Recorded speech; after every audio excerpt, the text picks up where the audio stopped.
director de varios proyectos de investigación, miembro de la red de investigadores europeos especializados en historia de la alimentación y es autor de diversos libros y artículos de esta especialidad, además de que ha obtenido diversos premios de investigación.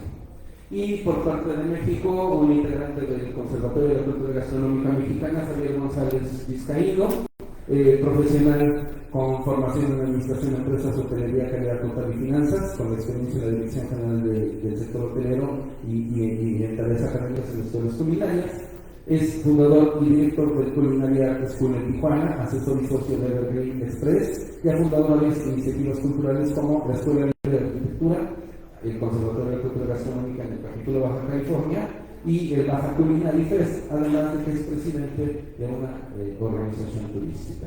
Muchísimas gracias a nuestros invitados, les dejamos la palabra y pues quien quiera tomarla.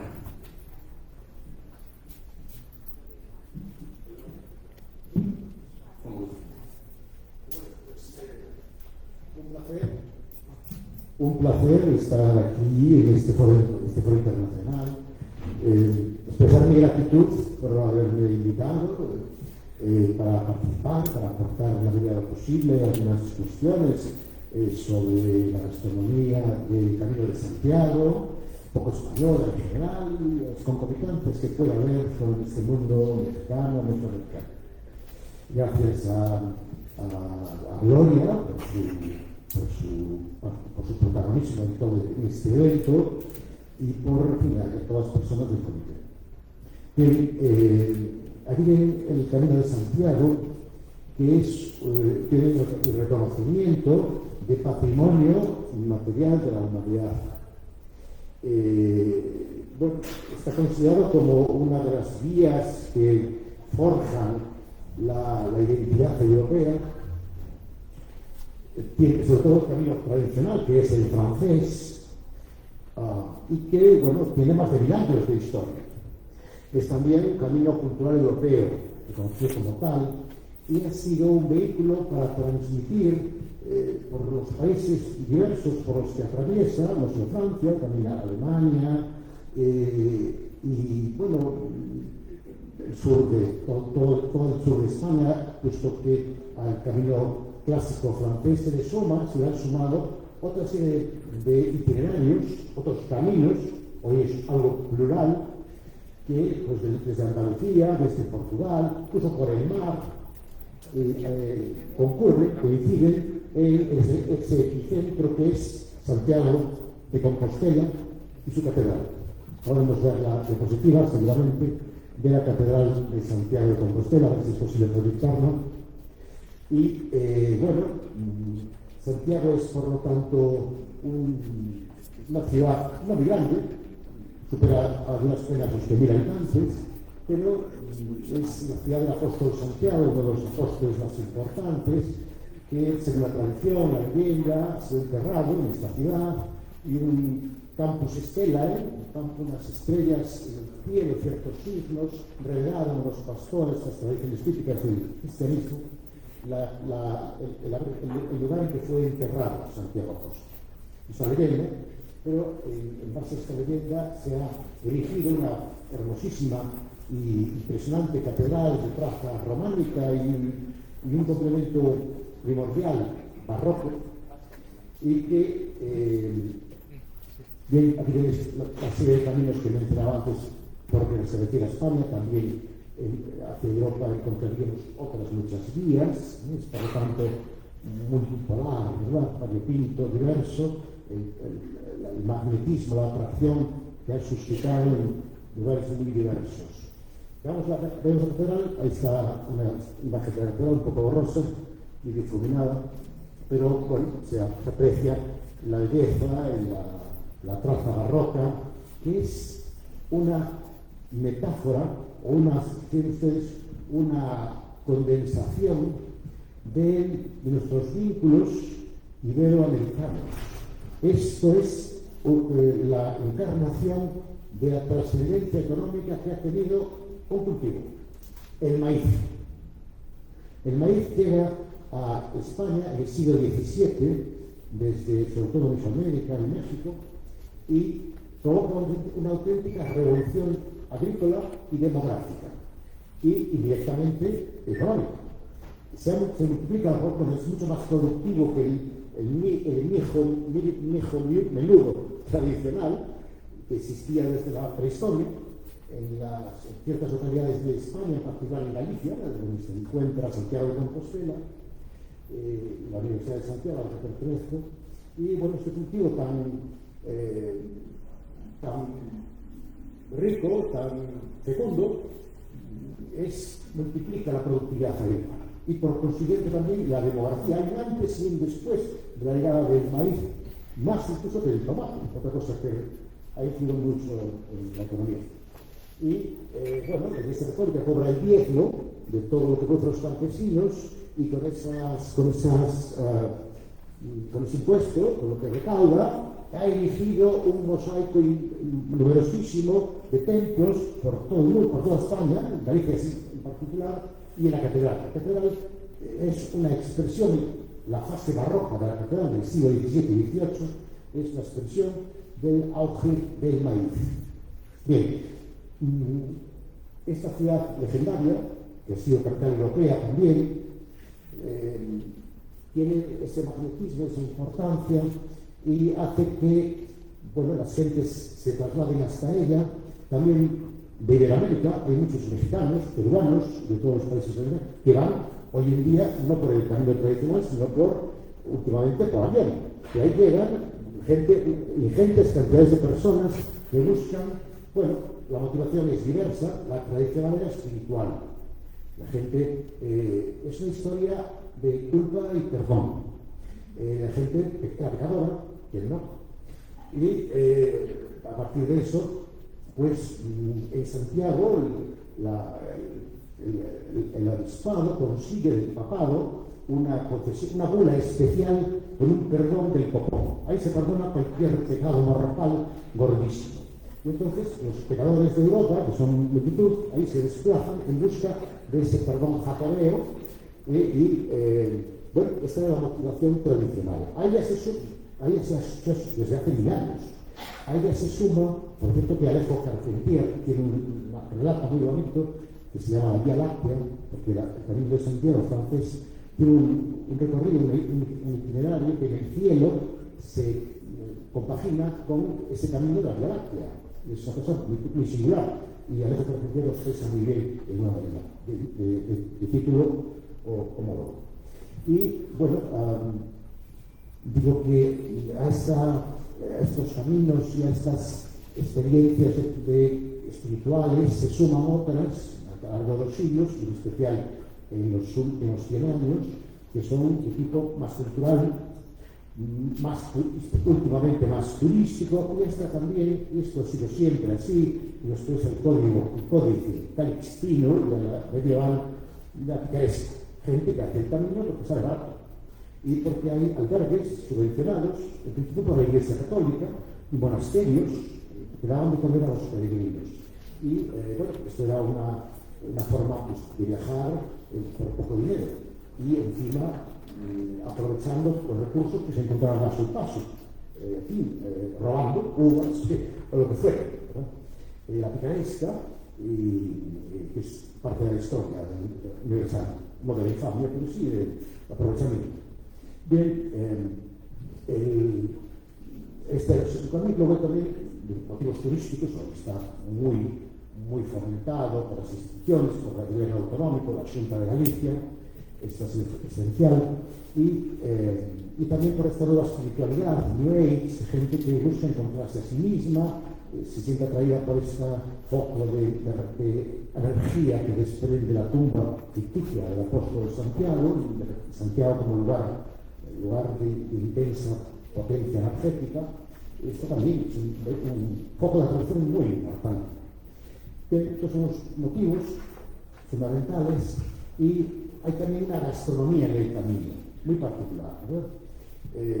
Porque por el camino circula la cultura, circula las personas, por supuesto, más hombres que mujeres. Las mujeres tradicionalmente no podían moverse apenas, ni emigrar tampoco, no acompañadas, tuteladas, Y esto ha sido unas trepadencias durante siglos y durante décadas del siglo XX y hasta el XXI, que ya cambió la cosa poco a poco.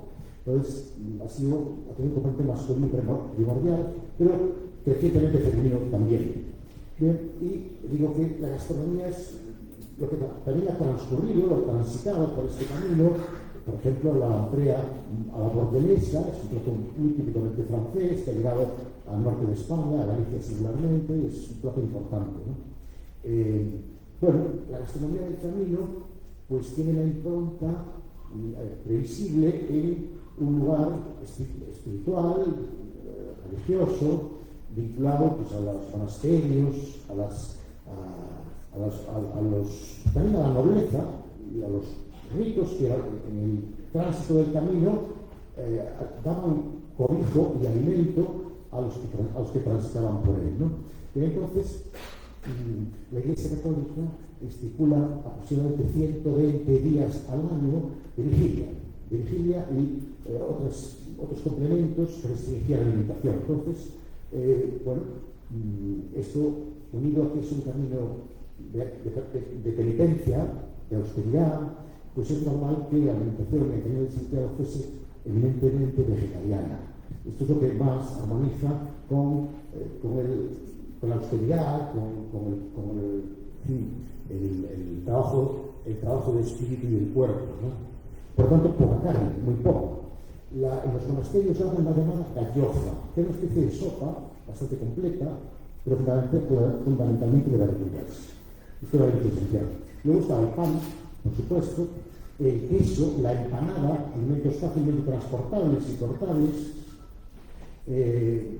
y bueno, alimentos de ese tenor eran los que fundamentalmente sustentaban a los peregrinos de todo el mundo que venían a Santiago de Compostela a obtener el perdón, y una vez conseguido, después de tanta austeridad, de practicar una comida inevitablemente temporada, una de cercanía, por supuesto, de kilómetro cero, diríamos hoy, al acabar de conseguir esta bula especial que se concedía en Santiago, era muy habitual que se permitiera una comida especial, un menú jacobeo, mucho más generoso y fantástico.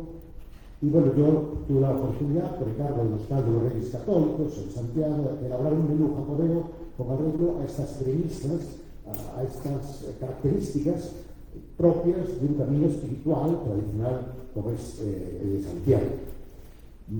Bien, me gustaría también hablar de la vieira. ¿Saben ustedes? Ese molusco, podemos ver la foto quizás de la vieira, a ver si podemos proyectar la concha de vieira. Sí, efectivamente. Muy bien, ahí tenéis la vieira con la cruz jacobea típica. La concha de vieira era una insignia peregrinorum que llevaban los peregrinos para expresar que eran del camino de Santiago, no de otros caminos, el de Jerusalén o otros, ¿no? De Roma. Y esto marcaba a los peregrinos, la conseguían comprándola en las proximidades de la catedral, las mujeres vendían durante siglos como souvenir, estas cosas, o bien continuando el camino hasta el Finisterrae, este pequeño pueblo del fin de Galicia y para los romanos el fin del mundo. Después no había más que una cima terrible y monstruos después, y ese Finisterre, ahí encontraban las vieiras, muy bien prolongaban el camino por consiguiente, y bien, se las comían, naturalmente, es un alimento en primer lugar, pero esto es más cosas. Parte de ser la insignia peregrinorum era la navaja suiza de caminante, porque cumplía unas heterogéneas funciones. Por ejemplo, para ayudar a una fuente, podía utilizar como recipiente como una cuchara para beber agua o para comer cualquier cosa que se hiciera. O servía también para cortar con el filo que tiene. El filo se lleva de la verdad. Y tiene otras especies de navaja, de cuchillo, de cuchara, de todo lo que quieran ustedes. Hoy en día de cenicero además, o de palmatoria para poner una vela y iluminarla con grasa de sardina, por ejemplo, con sal. Bueno, pues esto era muy importante como simbología y demás. Pero me gustaría mencionar también el Camino de Santiago como metáfora. porque es fundamentalmente una vía de encuentro, de intercambio, de hermandad, de paz. Y bueno, por este itinerario simbólico ha habido una interconexión muy importante entre el mundo de España, de la gastronomía española, y de la gastronomía, la cultura, la literatura y México fundamentalmente. Bueno, hay un intercambio de productos esencial. Aquí llegó el trigo, llegó la vaca, el caballo, tantas cosas, ¿verdad? Y nosotros recibimos el maíz, que ha mencionado, el tomate, el cerdito. Sí que sería otros en el cerdo, ¿verdad? De unos y otros. Hay un dicho de un paisano al que le preguntaron ¿cuál sería el ave más hermoso por el que votaría usted, el que tiene el plumaje más deslumbrante? Y este contestó, ay, si el cerdo volara, votaría por él, ¿verdad? Ahora hay un intercambio de productos y hay unas concomitancias muy claras entre ambas cocinas de raíz. Ya voy acabando.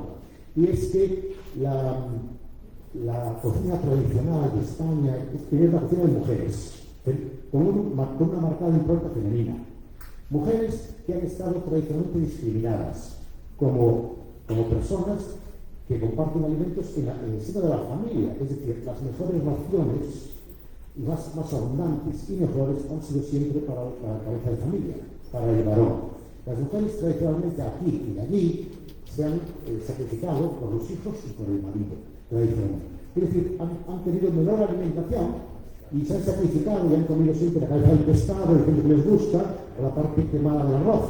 Esta es una tradición que nos une el machismo a un lado y otro del Atlántico y que viene ir superando, pero forma parte intrínseca de la sociabilidad alrededor de la gastronomía. Por otra parte, han sido las protagonistas. La culinaria española, la griega y la mexicana son obra de mujeres, sin duda ninguna. Y esto no ha sido muy puesto en valor. Es más, durante siglos, las que han elaborado la cocina de raíz han sido señoras mujeres, ¿verdad?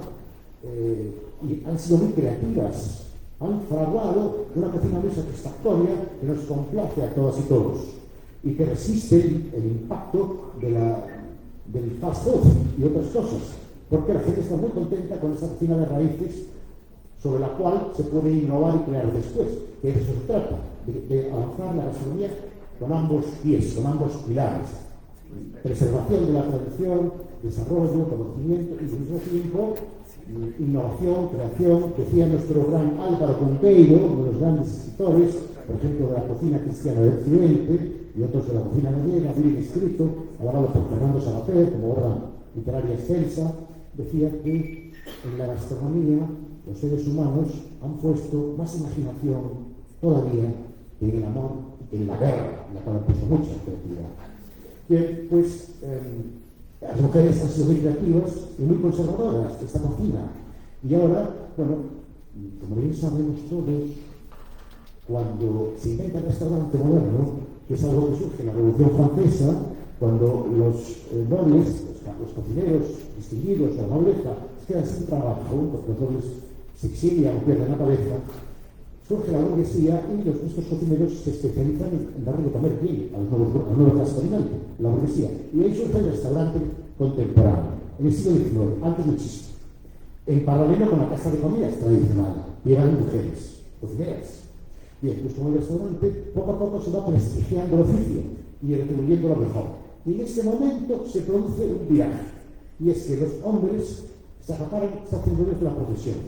Llegan a escribir que la gastronomía, la alta gastronomía, requiere un talento del que las mujeres carecen. Porque en el siglo XIX, los científicos, los teólogos, tutti quanti, afirmaban que la mujer era inferior intelectualmente al hombre, era muy renuentes a centrar en las universidades, en la enseñanza superior, y a que salían fuera de casa, la nariz, y que la mujer en la sartén, en la cocina es peña, se decía. Bueno, pues en este orden de cosas, los hombres se hacen chefs y están encantados de la vida. El proceso se prestigia, se torna de moda y ponen muchas trabas a que las mujeres en las últimas décadas adquieran la condición de chefs. porque se forman fundamentalmente en cocinas dirigidas por chefs varones. Ahí van ellas a aprender. Y ahí es muy habitual, y sigue siendo en buena parte, que encuentren muchas trabas para poder desarrollar platos importantes y complejos. Y los grandes chefs varones dicen que ellos tienen capacidad, sí, pues para los aperitivos y para la repostería, que es algo dulce y femenino, pero no para hacer grandes preparados creativos y importantes. Y les ponen dificultades. Hay un techo de cristal de tal índole, tanto en México como en España, que hace que en la guía Michelin 2025 solo hay aproximadamente un 10% de mujeres chefs con estrella Michelin, nada más. Y es algo parecido a lo que existe realmente en los restaurantes. Bueno, entonces, hay esta concomitancia a uno y otro lado, que, bueno, es una asignatura a superar dentro de nuestras premisas gastronómicas que, bueno, tienen que ver con nuestras dos cuestiones en común, con nuestros vehículos de relación que han sancionado gentes tan importantes como Ramón María del Valle Inclán, el autor del Esperpento, ¿verdad?, que ha venido a México, invitado por el presidente de México, y ha quedado encantado y ha vuelto a España diciendo que qué bien se come en México, qué cosas tan interesantes hacen con el maíz, cuando nosotros en España apenas hacemos pan, empanada, en este caso, para postre, bica, un tipo de bizcocho. Y otras cosas. Aquí se hacen muchas más, tenemos mucho que aprender de México. Bien, hay por lo tanto mucho que apreciar, hay este vehículo que nos une desde que Luis Buñuel vino aquí, los exiliados españoles republicanos aquí estuvieron y fueron acogidos y aportaron cosas, y a México y a España le deben mucho, y yo quiero reconocerlo, y bueno, festejar las gracias de nuestras comunes gastronomías que tienen tantas concomitancias, y desearles a todos buena gastronomía y buen camino. Gracias.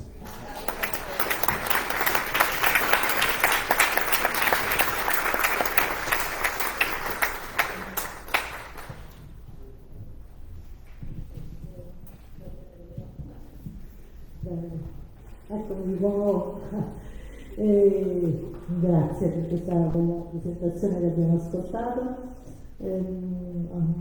Dirò qualcosa sulla realtà italiana e volevo soltanto, per non dimenticare i miei percorsi storici prestigiosi, ricordare il recente ingresso della lista del patrimonio mondiale della Via Appia Antica, la Regina Viarum, che quindi ha avuto un riconoscimento dopo anni di lavoro, anche di interazione con ben 4 regioni italiane e una moltitudine infinita di paesi, di territori, di comuni e di comunità, associazioni. Quindi è un percorso prestigioso che mi faceva piacere ricordare per tutte le componenti che poi derivano anche sotto il profilo dello sviluppo turistico e naturalmente del rapporto con il buon cibo che queste regioni del sud possono offrire e possono valorizzare. Perché l'Italia naturalmente fa parte di molti diversi itinerari anche del Consiglio d'Europa, come appunto è stata citata la via Francigena, insomma da questi sicuramente la via Francigena, che è uno degli storici itinerari promossi dal Consiglio d'Europa. Mi fermo perché c'è la produzione extra appunto. Vabbè, poche cose, dai. Sí, bueno, hacer un poco sobre este reconocimiento hacia el expositor y esta parte de poder conocer, ¿no? Y no dejar a un lado lo que nos comparte, que hay cosas que a lo mejor no tenemos el conocimiento, claro, de cierta manera. Está destacando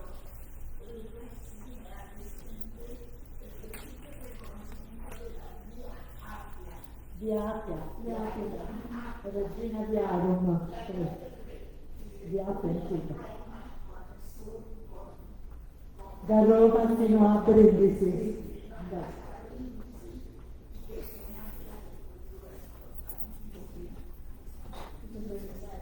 tradotto la nostra amica Gloria, andiamo avanti.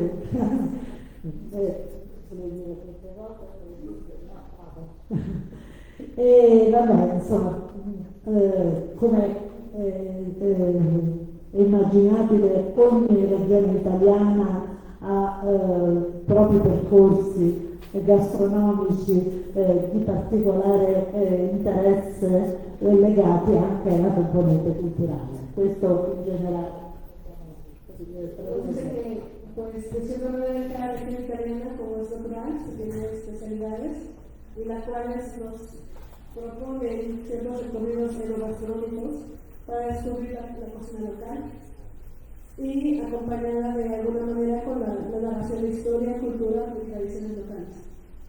Sì, il turismo anche in Italia, come negli altri paesi, è in ampia ripresa e quindi il turismo con tutte le sue componenti, soprattutto culturali e naturalmente enogastronomiche, è ovvio, e quindi è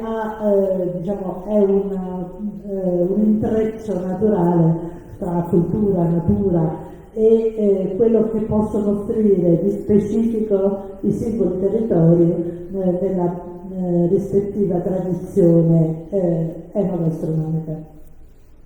Nos dice que claramente el turismo en Italia está en recuperación después de ciertas complicaciones que se ha tenido, pero sin embargo es una industria turística que va evolucionando y se podría decir que vuelve cada vez un poco más experimental. Sono percorsi che sono enogastronomici che adesso per fortuna si stanno connotando sulla componente sostenibilità e questo forse è l'elemento di innovazione perché c'è una maggiore sensibilità sulla componente sostenibilità e quindi sull'offerta di cibo e anche di processi di preparazione del cibo che siano di natura sostenibile. Se apuesta por experiencias que valorizan la memoria de los lugares, con perspectivas de crecimiento para las comunidades locales, recorridos enogastronómicos sostenibles en distintos destinos de excelencia, con un modelo che propone la biodiversità e la partecipazione attiva dello viajeros. E credo che vada assolutamente ricordato come in una connessione primaria ci sia proprio con i contenuti e gli aspetti anche di rappresentazione dei siti che hanno avuto dei riconoscimenti UNESCO. Ne cito solo alcune perché penso che per esempio le Dolomiti hanno un ambito territoriale talmente specifico ma talmente vasto per cui i percorsi sono molteplici e sono tutti legati alla cultura montana, quindi a quella che nella storia i rifugi montani offrivano agli andanti che potevano raggiungere questi percorsi. Quindi c'è questa connessione molto stretta tra la bellezza naturale delle Dolomiti, che è uno dei siti riconosciuti dall'UNESCO, e l'offerta di cibo specifico montano. Nos menciona que los itinerarios pueden, de cierta manera, adaptarse un poco de manera fácil, en combinación con ciertos reconocimientos de la UNESCO, ¿no? Partiendo de ámbitos territoriales más amplios como el ejemplo de las Dolomitas, y nos menciona un poco sobre los sabores y los recursos de montaña para el descanso de la vida. Menciona mucho esa parte de la gastronomía que se ha evolucionado en esta zona principalmente montañosa. E naturalmente mi sembra imprescindibile citare tutte le esperienze che aggregano i paesaggi culturali nella lista del patrimonio culturale e che hanno una specificità spesso molto legata alla componente enogastronomica e cito tutti per essere più veloci. I paesaggi vitivinicoli del Piemonte, quindi tutte le lande di Moero Monferrato, quindi tutto quello che nasce per la cultura paesaggistica legata all'offerta enologica, enogastronomica. Questo è un esempio dei paesaggi vitivinicoli, è un esempio veramente molto rilevante sia per la vastità in quel caso del territorio, ma anche per la fama e la specificità dei vini prodotti in quella stagione, in quella regione. Aggiungo per brevità le colline del Prosecco che hanno anche una caratteristica analoga in un altro territorio che è quello del Veneto e del Friuli. Bueno, nos comparte un poco sobre esta parte del movimiento. Sì, va bene, insomma, hanno capito, insomma, questa è un'età pagata, per essere tutte cose. Sí, pues dice que, bueno, los titulares a veces se pueden imaginar en una misma ciudad que van variando de acuerdo a las regiones, en un principio que se le brinda, pensando un poco en esa transversalidad que se tiene de una región a otra, ¿no? Nos dice que puede variar desde el norte de la península hasta el sur, cruzando justamente diferentes regiones. Voy a citar un poquito de lo que ella nos compartió el día de ayer, que nos dice los sabores de los refugios de montaña para estar de comida o áreas relevantes para la cultura del vino, como los paisajes vitivinícolas de Piamonte o los lugares de las colinas del Prosecco, de Veneto y Friuli, hasta el sur de Italia con la hermosa Calabria y su rico oferta de vinos arqueológicos y comida de autor como se narra y se muestra. La comida de autor principalmente responde a este tipo de comidas que son de manera individualizada por quien las crea y muestran un poco de quién es el creador y cómo es que surgió esta idea. Sì, velocemente, dico semplicemente perché con le velocità per attimo, naturalmente stiamo ragionando per tipologie, e quindi credo che in questo momento, per esempio, si lavora molto anche sui percorsi enogastronomici turistici e anche nelle grandi città, e cito la città nella quale vivo, che è Roma, ed ci sono addirittura itinerari gastronomici di quartiere.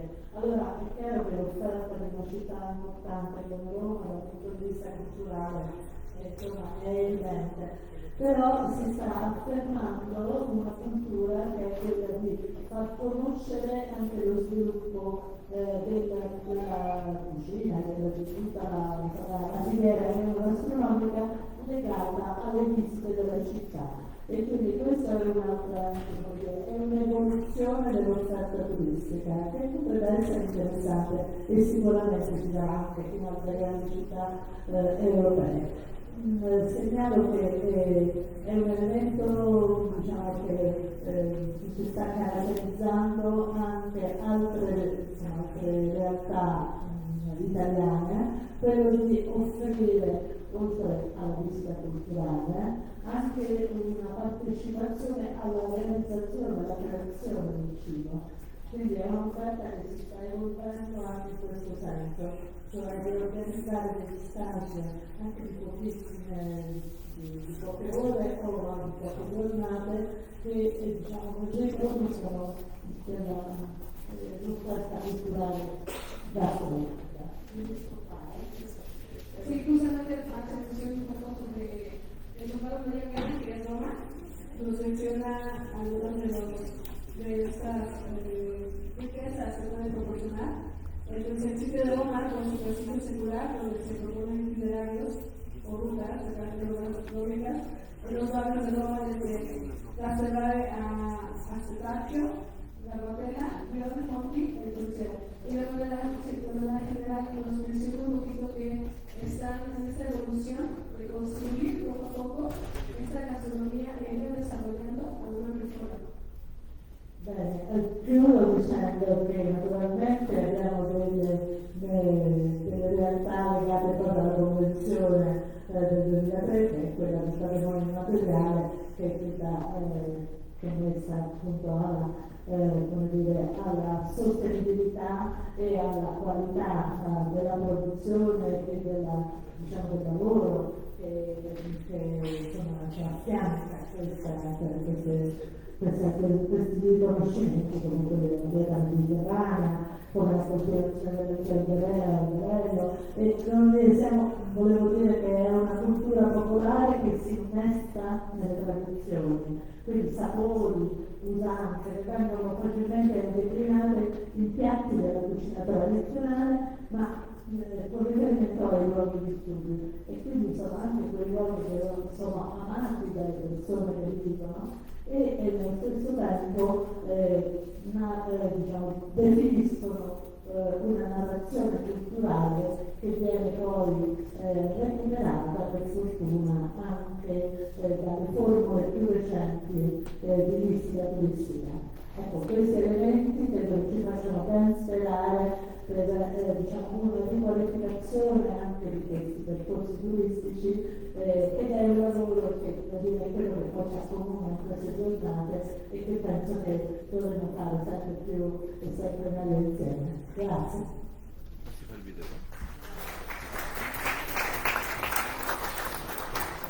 Cuando Rubina se mencionó un poco a este convenio que se dio en 2003, buscando que la comida siga esta parte de sostenibilidad, respetando mucho estos acuerdos que se lograron y se haré una parte que esto para decir como la cultura popular se integran tradiciones, sabores, costumbres que la identidad no se cuenta en tratos de la cocina. No la cosa tradicional, de los lugares vividos, pero también amados por las características de la cultura que los define.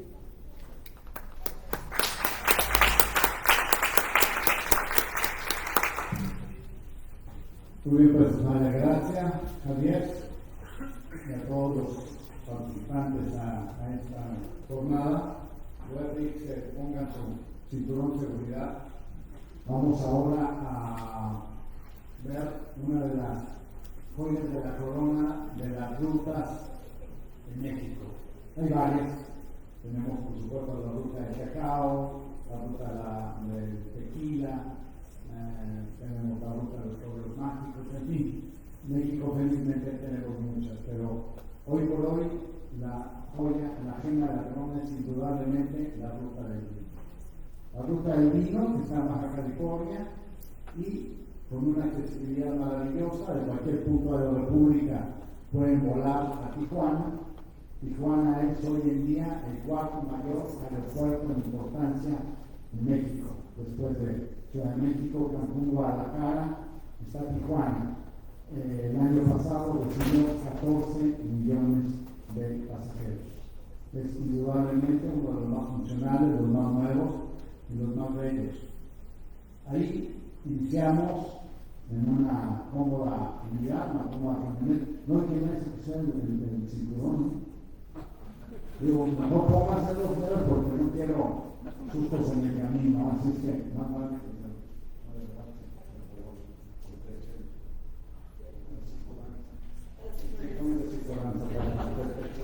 tienen que cuidar siempre aquí a nuestras mujeres y más turistas en el estado. Muy bien, pues arrancamos de Tijuana hacia lo que es el Valle de Guadalupe. Es también, y perdón que lo diga, pero yo soy de Tijuana, nací en Ciudad de México, amo a esta tierra. Les tengo que decir que una de las abuelo de Ciudad Guzmán, Jalisco. Pero bueno, lo interesante es que están de veras. La carretera de Tijuana a Valle de Guadalupe es maravillosa. Es la carretera número 1. Recuerden que Tijuana es la puerta a Latinoamérica, ¿no? La ciudad donde inicia la patria. Entonces tenemos una carretera preciosa que nos lleva de Tijuana a Valle de Guadalupe. Es escénica, es una carretera que bordea todo lo que es el Pacífico, con unas vistas maravillosas. Es 1 hora y media de gusto, de placer, de vistas de veras. Los que la conocen saben que no estoy exagerando ni mintiendo. Es realmente un regalo. Los desfiladeros, vemos por ejemplo también ahí donde está lugar emblemático, Salsipuedes, ¿no? Donde también vemos estos ranchos de atún, donde se alimentan, se desarrollan estos atunes que después irán a parar a todo México y al mundo, principalmente al mercado de subastas de Japón. Llegamos a Valle de Guadalupe, y en Valle de Guadalupe la verdad es que nos vamos a encontrar con una maravilla increíble. Para poderlo ver un poco con imágenes, por favor vamos a ver estos 2 minutos 10 segundos una delicia de En vastos horizontes de Baja California se extienden valles que han forjado la reputación de esta región como el epicentro vinícola de México. Ubicados entre 30 y 32 grados de latitud norte, estos valles ofrecen condiciones ideales para el cultivo de la vid, gracias a una combinación única de geografía y microclimas. Un clima mediterráneo, seco y continental, inviernos lluviosos, veranos secos, la influencia marina del Océano Pacífico y la altitud juegan un papel crucial en la expresión de cada variedad cultivada, brindando el escenario perfecto para cosechas de calidad inigualable. La agricultura en esta región tiene raíces que se remontan al siglo XVIII, cuando misioneros españoles introdujeron las primeras vides. Desde entonces, la industria ha florecido y evolucionado, consolidando a Baja California como líder indiscutible en producción de vinos en México. Baja California cuenta con más de 4.500 hectáreas de vid plantadas, alberga a más de 250 proyectos vitivinícolas y representa el 70% de la producción de vino nacional. Entre las variedades más emblemáticas de la región se encuentran el Cabernet Sauvignon, constituyendo el 30% de las vides plantadas en la región, así como el Merlot y Tempranillo en tintos, Chenin Blanc y Sauvignon Blanc en blancos. Los vinos de Baja California han logrado reconocimiento internacional, obteniendo más de 1.000 medallas y premios especiales en los últimos 4 años, de gran jerarquía en prestigiosas competencias vinícolas en Europa y Estados Unidos, destacando por su calidad excepcional, resultado del compromiso y pasión de productores locales. La región alberga una diversidad de zonas vitivinícolas, cada una con su propio carácter y singularidad. Situado a 18 kilómetros del Océano Pacífico. ¿Qué tal? Un poco más emocionante ver lo que ofrece Baja California.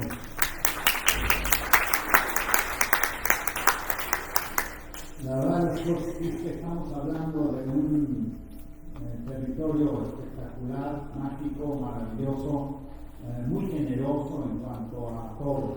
La gastronomía es fantástica, tenemos el Pacífico y el Mar de Cortés, el cual nos da 2 biodiversidades muy interesantes. Hay, por ejemplo, una carreta en Ensenada, la del Güero, que seguramente muchos hemos estado ahí varias veces y seguramente muchos de ustedes harina. El Güero, por ejemplo, tiene una parte de todo lo que es bivalvos, pescados del Pacífico y la otra parte del Mar de Cortés. Es un deleite estar en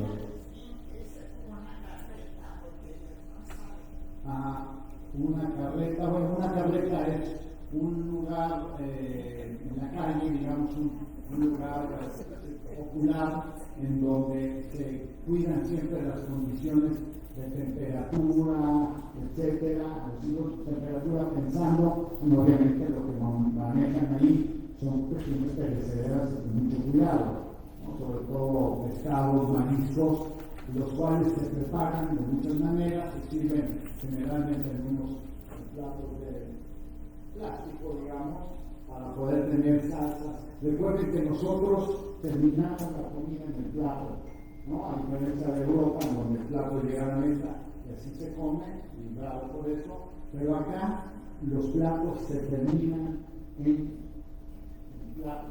Una vez que lo sirven, una tostada, uno le pone lo que quiera, salsa, un poco más de cebolla, escabeches, etc. Y podemos estar alrededor de la carreta 20 personas y haber 20 tostadas distintas. Es una de las maravillas de nuestra cocina mexicana, ¿no? Claro, en estas condiciones es fantástico. Hablaban ahí de 250 proyectos tecnológicos, actualmente hay más de 150 vinícolas, las cuales están generalmente acompañadas de un hotel y de un restaurante. Hay 5 estrellas y menciones Michelin solamente en María de Guadalupe. Está creciendo muchísimo la gastronomía. Hoy en día hay más de 100 restaurantes en la región del Valle de Guadalupe, de todos los bolsillos, con todas las condiciones, cocina mexicana, poblana, campechana, en fin, internacional por supuesto, pero es una maravilla estar en esa tierra y aprovechar lo que es el Valle de Guadalupe. Hay globos aerostáticos, hay rapel, hay hiking, las excursiones son guiadas con un alto profesionalismo. Estamos hablando de que el Valle de Guadalupe recibe más de 1 millón de visitantes al año. En la parte de bodas y eventos, por ejemplo, este año estaremos cerca de las 850 bodas. Es un destino que se ha puesto muy de moda y hoy casarse en el Valle de Guadalupe es una bendición divina. Una por el costo que habrá que enfrentar todos los invitados que van para allá, hay que pagar el avión, etc. Pero bueno, al margen de eso, creo que es un destino de veras de nivel y clase mundial. Los recursos que hoy se están dando, la carretera, está bastante bien, servicios, infraestructura, hay todavía muchas cosas por hacer indudablemente, pero yo creo que vamos en muy buen camino. Hay riesgos, claro, por supuesto, toda la cuestión de sustentabilidad. Están ahora enfrentando una situación fuerte, sobre todo la falta de agua. Este es uno de los principales problemas a los que hay que enfrentar. Están tratándose de hacer desalinadoras, una serie de recursos que ayuden a que Valle de Guadalupe brille por lo más alto, pero los invito a darse una vuelta. Valle de Guadalupe de veras ofrece una de las mejores rutas gastronómicas de México. Esperemos verlos juntos allá y con que uno de ustedes vaya después de despachar a Valle de Guadalupe, tendré misión cumplida. Así que muchas gracias.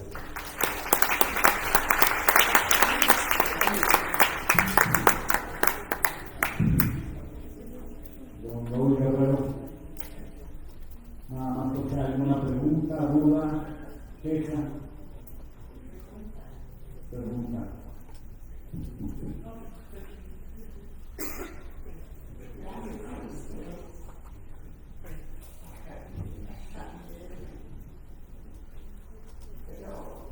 Todo lo que dijo, todo lo que dijeron ustedes dos sobre la ruta y de parte de Italia y de Valle de Guadalupe, me hace ver un gran contraste entre el planteamiento cultural de fondo que tiene Italia y que tiene la ruta de Santiago y la necesidad de profundización que tiene de tener las rutas culturales de México, las rutas turísticas más bien. Yo soy de ese país y creo que hay un trabajo tremendo que hacer para llegar realmente a consolidar el concepto de itinerario o de ruta cultural, de la cual forma sin duda parte lo vitivinícola, la parte vitivinícola. Pero todo lo que hay que explotar desde el punto de vista histórico, cultural, antropológico, para que realmente esa ropa que además es ejemplar en México se vuelva pan. En base a los viñedos no vamos a llegar muy lejos. México es riquísimo culturalmente y creo que la ejemplaridad de Baja California pasa por eso, además de crear buena infraestructura. Lo que estás diciendo es verdad, ha avanzado mucho. Pero yo no diría, porque andan unos amigos y colegas mías, la gran batalla no está desde el inicio, cuando trabajábamos por patrimonio cultural y turismo, era decir que en México no hay rutas turísticas. Virtuales sí,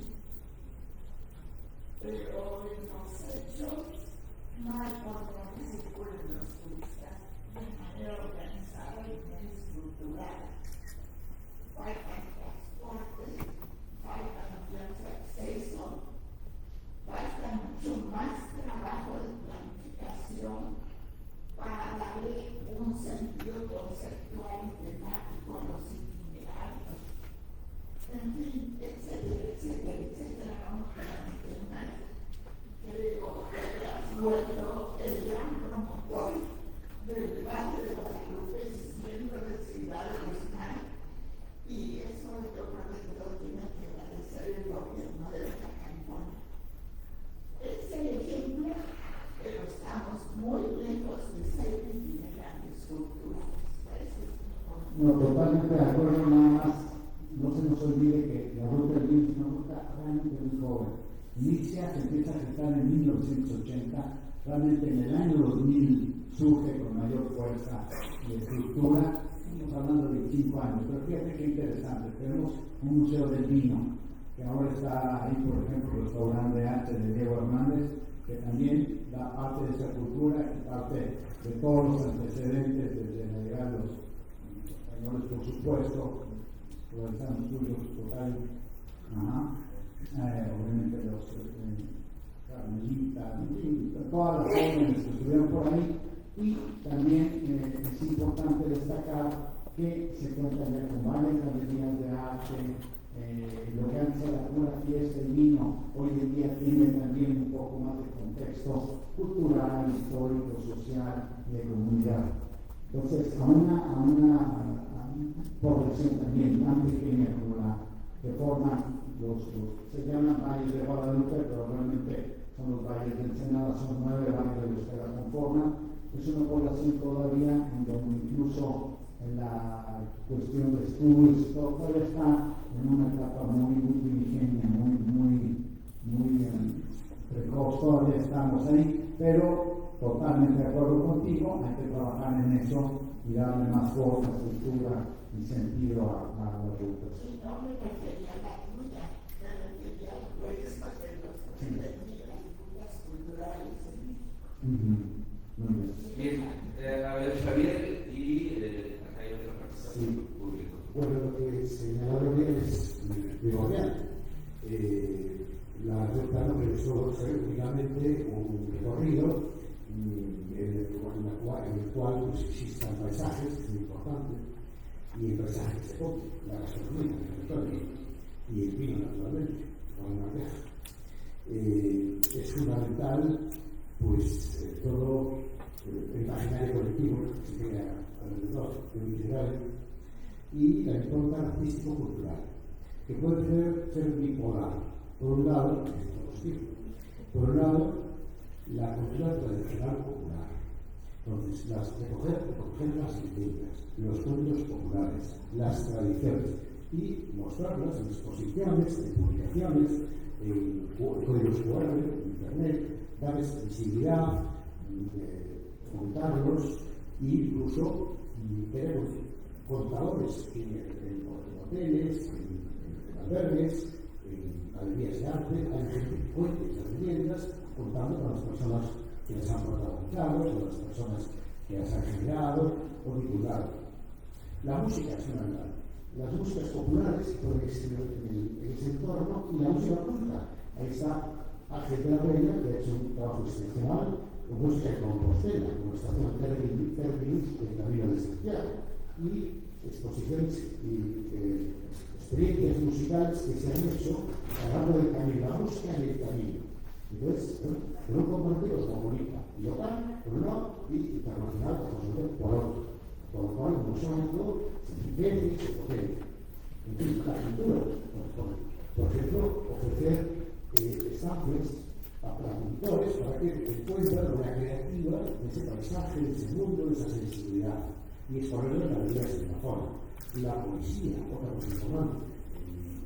En España, en Grecia, en el Camino de Santiago hay una creación poética muy vigorosa que exalta tanto la vivencia del camino, el itinerario como espacio de convivencia, también de amor, que al parecer se dice mucho sobre el camino de Santiago. Y todas estas manifestaciones de convivencia humana pacífica, de entendimiento cordial, de compartir alimentos y bebidas a veces extranjeras, y de, bueno, somos más que materia, hay un espíritu humano, y está la música, la cultura, la literatura, la poesía, la civilización, en suma, que es lo que puede dar amor, dar proyección a todo el universo, bien con idiosincrasia, bien caracterizado, como es la Baja California, como es la ruta, el Camino de Santiago, y bueno, convertirse en polo de atracción a todo el planeta, que eso es importante. Muchas gracias.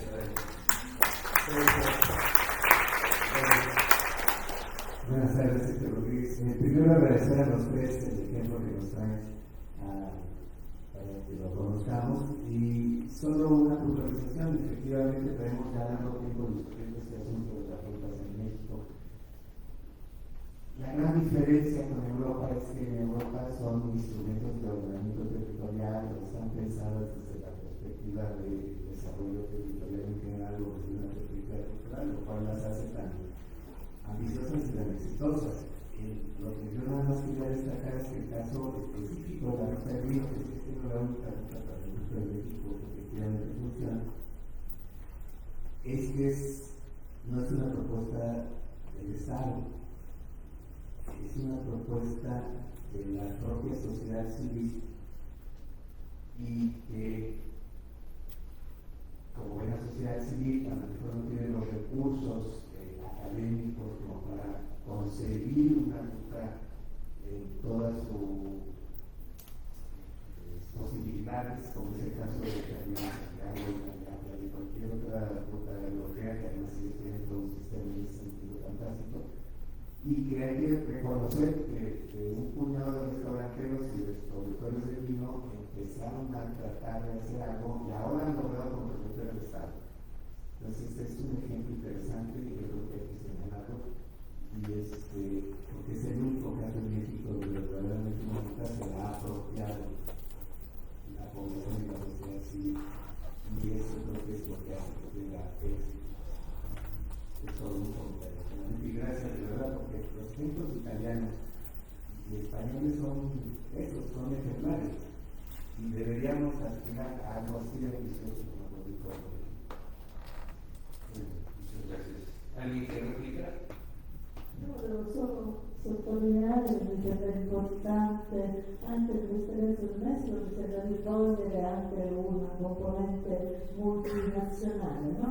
Quindi questo elemento dell'attraversamento di più ambiti territoriali con la stessa finalità, con alcuni elementi che, come diceva, si possono condividere e possono delineare anche le caratteristiche principali. Per favore, questa componente multinazionale mi sembra molto rilevante, anche perché aiuta a porre nel progetto degli elementi anche di lavoro territoriale che possono aiutare allo sviluppo reciproco delle realtà, no? Quindi la qualità dell'offerta, in questo caso vitivinicola, ma anche la qualità della medicina messicana ovviamente, ma anche della storia del territorio, quindi questa connessione importantissima che c'è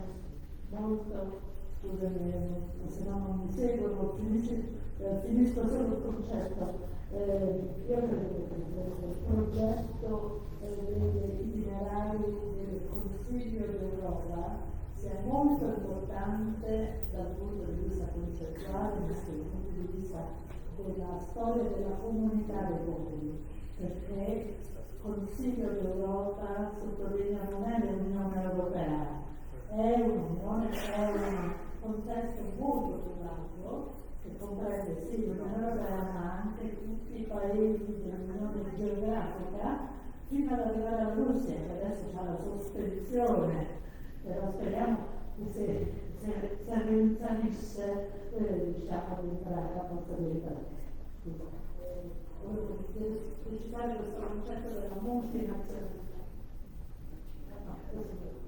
hace referencia un poco a este concepto de multinacionalidad, que no justamente refiere a la unión, sino a esa transversalidad que se da de todas las áreas, de manera geográfica la parte territorial y realmente la parte cultural, y no solamente vale a un solo término, sino es compuesto por diferentes aspectos. Pero ayuda a la cualidad del lavoro comune. Y que Eso es lo que estamos haciendo.